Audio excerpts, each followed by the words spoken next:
అందరికీ నమస్కారం. 13వ పాసురం. ఇందులో ఆమె ఏకాంతంలో తన కళ్ళ అందాన్ని మెచ్చుకుంటున్న ఒక గోపికను మేలుకొలుపుతుంది. కళ్ళు సాధారణంగా జ్ఞానాన్ని సూచిస్తాయి కాబట్టి ఈ అమ్మాయికి శ్రీమన్నారాయణునికి సంబంధించిన విషయాలలో పూర్తి జ్ఞానం ఉందని చెప్పవచ్చు. శ్రీకృష్ణుడు తనంతట తాను ఆమెను వెతుక్కుంటూ వస్తాడని ఆమె అభిప్రాయం.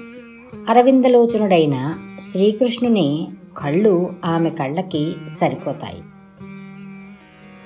புள்ளின்வாய் கீண்டானை பொல்லாவரக்கனை கிள்ளிக்களையந்தானை கீர்த்திமை பாடிப்போய் பிள்ளைகள் எல்லாரும் பாவை களம் புக்கார் வெள்ளி எழுந்து வியாழமுறங்கித்து புள்ளும் சிலும் வினகான் போதரி கண்ணினாய் குள்ள குளிரக் குடையந்து நீராடாதே பள்ளி கிடத்தியோ பாவாய் நீ நன்னாளால் கள்ளம் தவிர்ந்து கலந்து ஏலோர் எம்பாவாய்.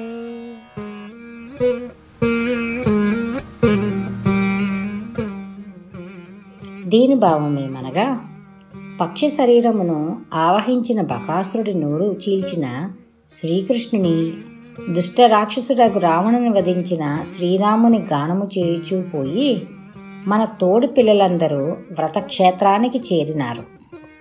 తామర పూలను పోలిన కన్నులు కలదానా, లేడి వంటి చూపులు గలదానా, గురుడు అస్తమించి శుక్రుడు ఉదయిస్తున్నాడు, పక్షులు కూయిచున్నవి, కృష్ణ విరహతాపము తీరునట్లు చల్లగా స్నానమనర్పక పాన్పుపై పడుకొని ఉండుదేవేలా.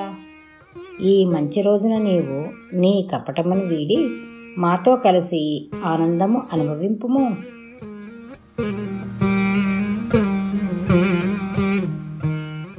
జై శ్రీ ఆండాళ్ తిరువడిగలే శరణం.